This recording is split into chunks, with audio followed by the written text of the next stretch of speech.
فاذكروني أذكركم واشكروا لي ولا تكفرون يا أيها الذين آمنوا استعينوا بالصبر والصلاة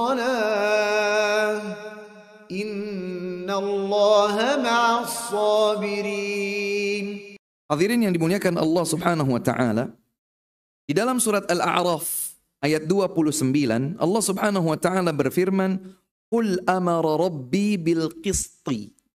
Katakan wahai Muhammad, katakan, sampaikan kepada umat manusia, amara rabbi, Rabbku telah memerintahkan bil qisti, memerintahkan keadilan. Maka keadilan itu fixed, adalah perintah Allah Subhanahu wa taala. Adil dengan semua maknanya. Dan mafhumul mukhalafah, pemahaman dari sudut pandang sebaliknya, apapun yang tidak adil alias kezaliman dilarang oleh Allah Subhanahu wa taala. Jadi kalau yang adil itu diperintahkan untuk dilakukan, berarti yang tidak adil dilarang untuk dilakukan. Kita wajib. Jadi adil itu hukumnya wajib. Tempatkan segala sesuatu pada tempatnya. Lintas suku, lintas bahasa, lintas masa, lintas usia, segala sesuatu tempatkan pada tempat. Bagaimana caranya Ustaz? Tadi, berbekallah dengan ilmu agama. Karena mutlak tuntunan ilmu agama itulah kebenaran yang sempurna. Maka Allah Subhanahu wa taala berfirman, perintahkan Nabi SAW, "Qul, wahai Muhammad, ucapkan, sampaikan kepada umat manusia, amara rabbi bil qisti." Wahai manusia, sesungguhnya Allah Rabbku telah perintahkan kalian untuk berbuat adil. Di dalam ayat yang lain, dalam surat An-Nahl, ayat ini biasa dibacakan oleh khatib, biasanya di penghujung khutbahnya. Dalam surat An-Nahl ayat 90 Allah Subhanahu wa taala berfirman, "Innallaha ya'muru bil 'adli wal ihsan wa ita'i dzil qurba wa yanha 'anil fahsya'i wal munkari wal baghi ya'idzukum la'allakum tadhakkarun." Fokus kita di awal ayat, di muka ayat. Allah berfirman, "Innallaha ya'muru bil 'adli." Sesungguhnya Allah memerintahkan kalian untuk berbuat adil.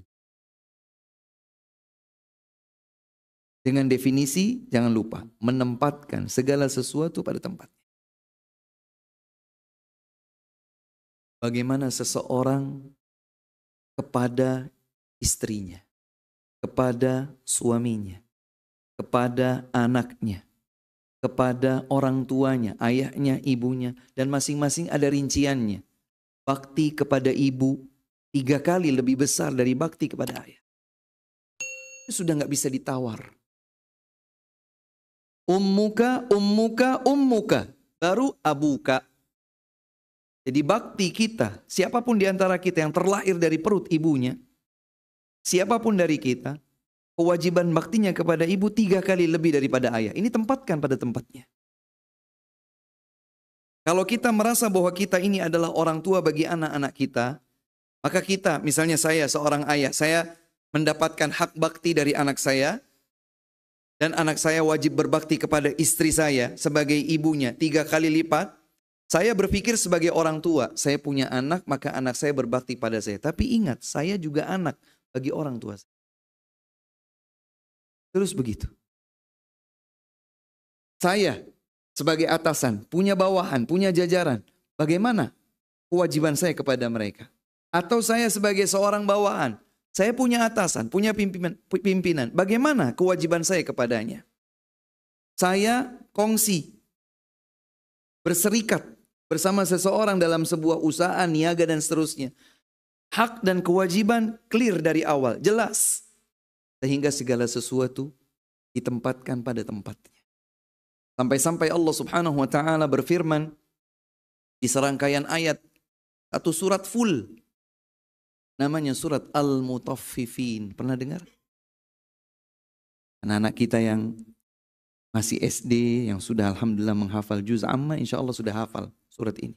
Surat Al-Mutaffifin. Tatfif dalam bahasa Arab itu curang-curang tipis. Disebut tatfif karena kecurangannya itu tipis. Dia jadi pedagang, kemudian dia pasang harga 1 kilo 10.000. Orang beli, datang membeli, bang sekilo, bayar 10.000. Dia nggak mau kalau dibayar 9.000, dia mintanya dibayar 10.000. Tapi saat dia menimbang 1 kilo kurang 0,5 ons. Sengaja, itulah tatfif.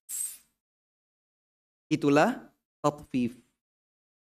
Allah subhanahu wa ta'ala berfirman, wailul lil mutaffifin. Celaka orang yang melakukan tatfif. Kenapa? Karena dia tidak menempatkan sesuatu pada tempat. Dan ini berlaku untuk semuanya. Selain berat apa Ustadz? Yang punya usaha konveksi atau semisalnya fashion. Dia iklan. Ukuran XL, panjangnya 80. Ternyata dia bikin 79,5.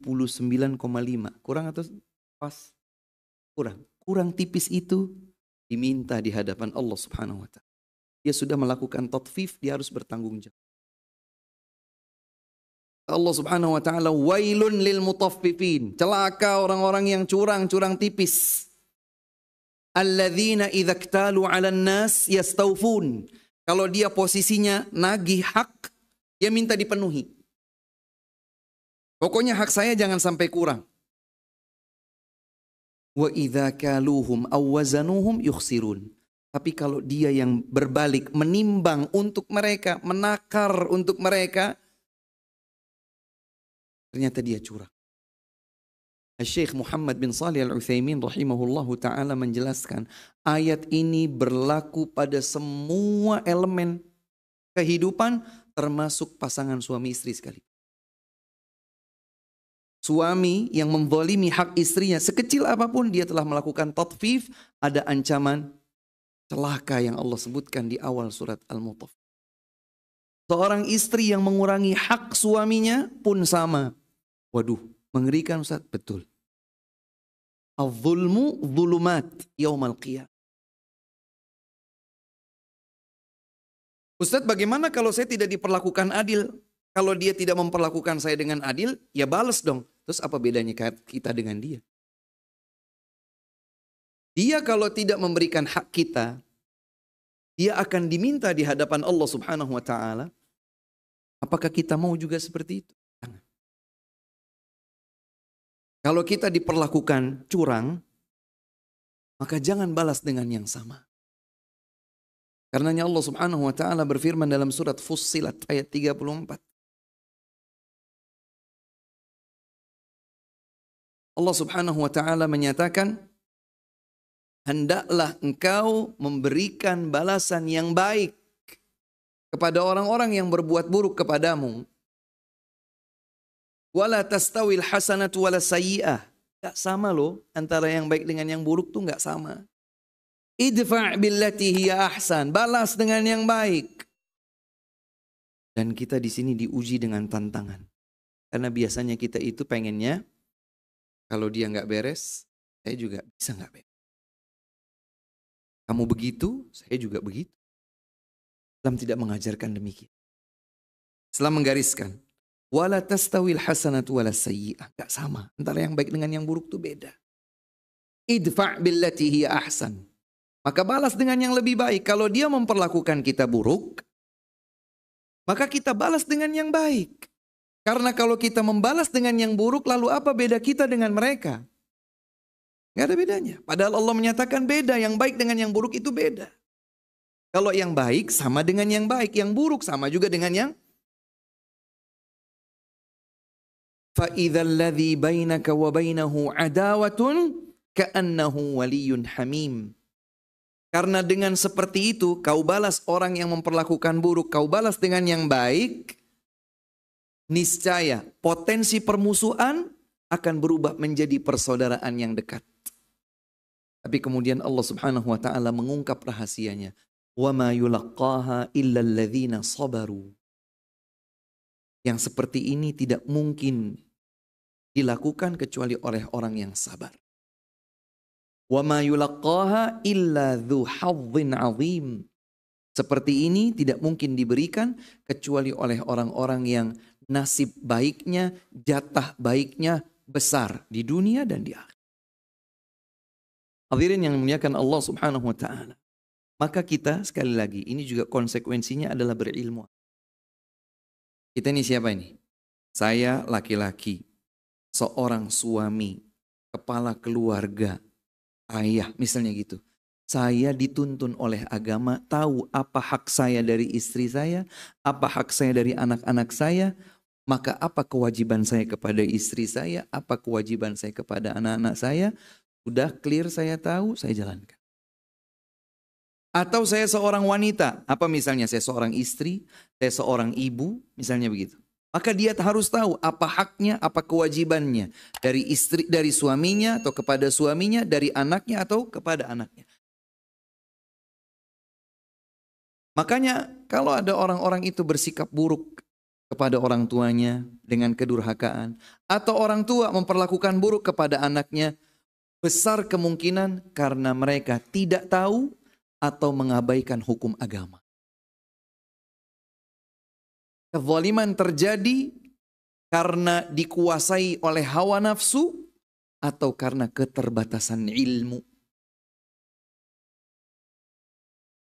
Keterbatasan ilmu artinya dia tidak tahu, akhirnya dia tempatkan sesuatu tidak pada tempatnya, atau dia sudah tahu tapi dia tempatkan tidak pada tempatnya.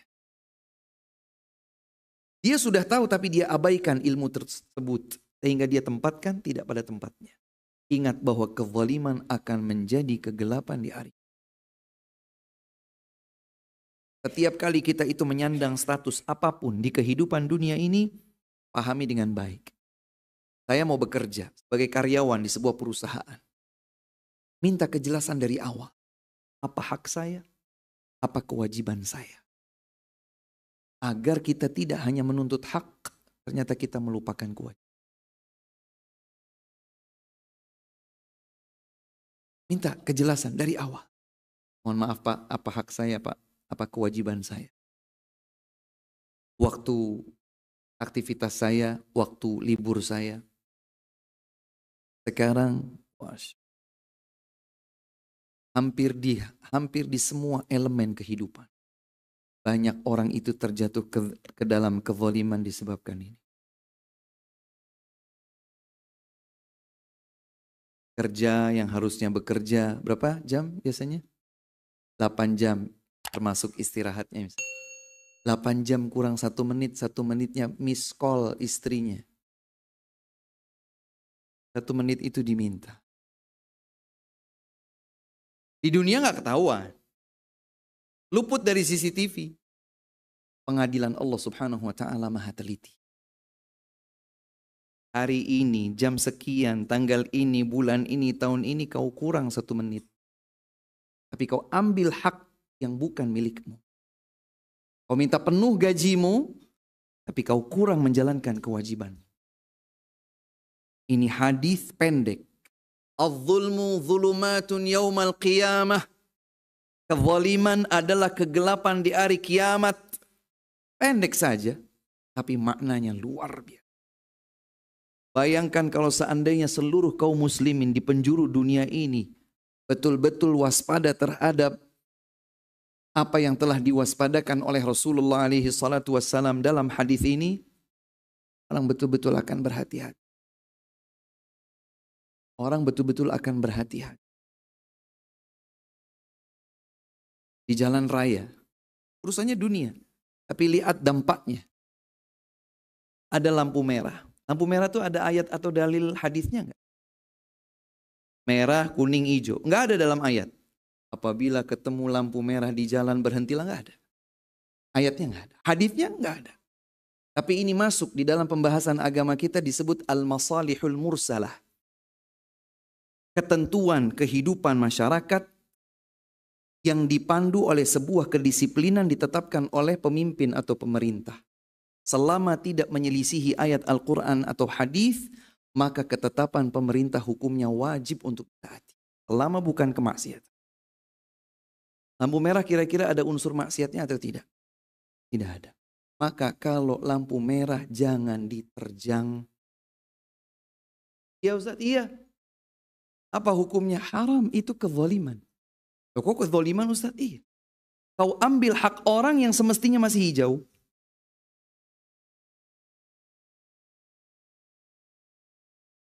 Inilah Islam.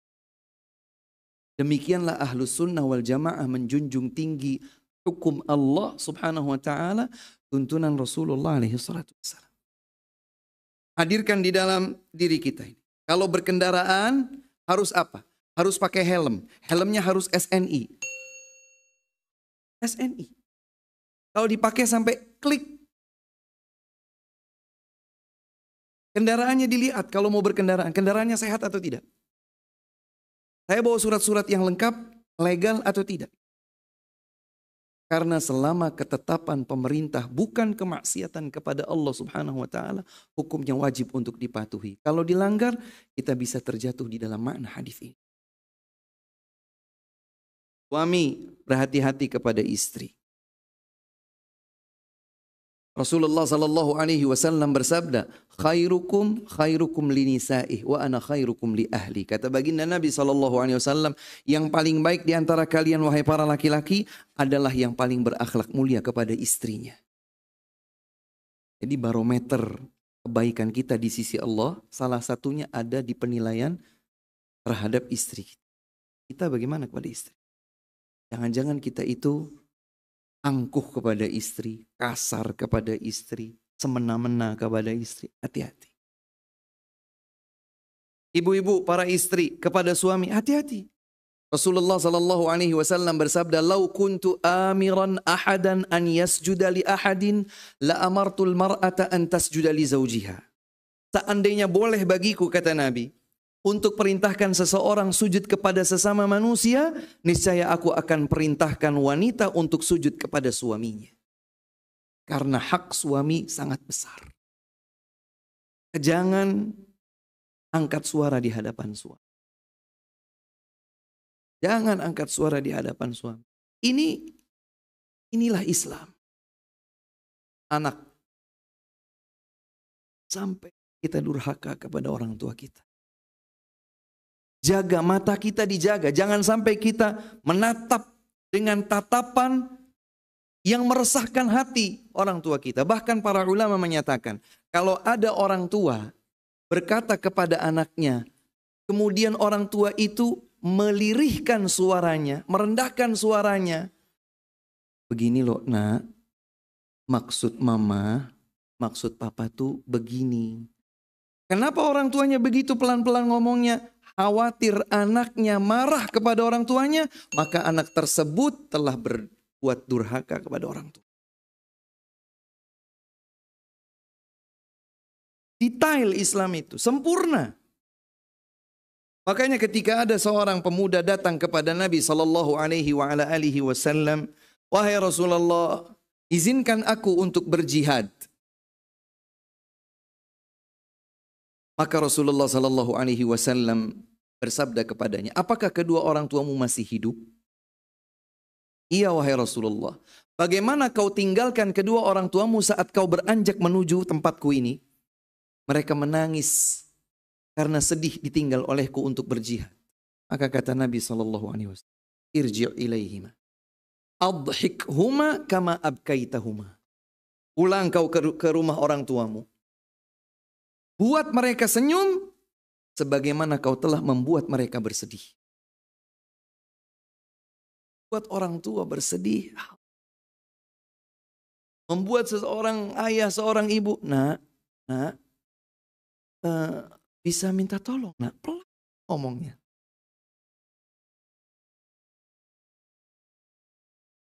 Seorang abang, kakak kepada adiknya. Seorang adik kepada kakak atau abangnya. Semua di dalam Islam itu sudah ditata. Kita mau tahu atau tidak? Kalau kita mau tahu, maka berarti kita ingin segala sesuatu ditempatkan pada tempatnya. Ini tempatnya di sini, ini tempatnya di sini. tempatnya di sini. Bagaimana semestinya aku lakukan di sini? Bagaimana semestinya aku lakukan di sini? Dan seterusnya. Hadirin yang dimuliakan Allah.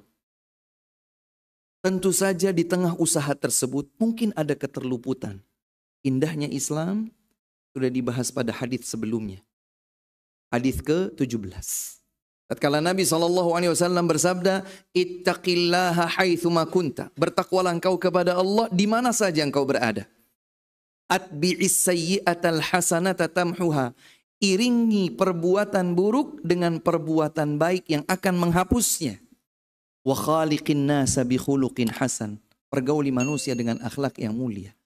Di tengah usaha kita untuk menempatkan segala sesuatu pada tempatnya, kita terluput mungkin, maka segera bertaubat. Tutup dengan yang baik. Jadi yang sudah berjalan atau yang sudah berlalu, ternyata saya ada melakukan kezaliman Ustaz. Terus bagaimana Ustaz? Bertaubat kepada Allah. Minta ampun kepada Allah. Buka lagi lembaran baru. Tip X. Berarti saya harus begini, berarti saya harus begini, saya harus begini. Dan apabila kita telah menzalimi sesama manusia, mumpung masih di dunia, hadirin sekalian, hadirat yang dimuliakan Allah, segera minta maaf. Wallahi lebih baik kita dinilai oleh sebagian orang terhina gara-gara kita minta maaf, itu jauh lebih ringan daripada kita dihinakan oleh Allah Subhanahu wa ta'ala di hari kiamat karena kita belum meminta maaf kepada orang yang kita zalimi. Maka kata Nabi SAW, "Man kanat indahu mazlamatun li akhihi falyatahallal minhu al-yawm qabla an ya'tiya yawmun la bay'un fihi wala khilal." Siapa yang saat ini, hari ini masih merasa menzalimi saudaranya, maka hendaklah segera dia kembalikan haknya, minta maaf. Sebelum datang hari di mana sudah tidak ada lagi persahabatan, ya, tidak ada lagi hubungan, tidak ada lagi perniagaan, tidak ada lagi pemberian syafaat. Mau hadir di hadapan Allah Subhanahu wa ta'ala di persidangan yang maha teliti.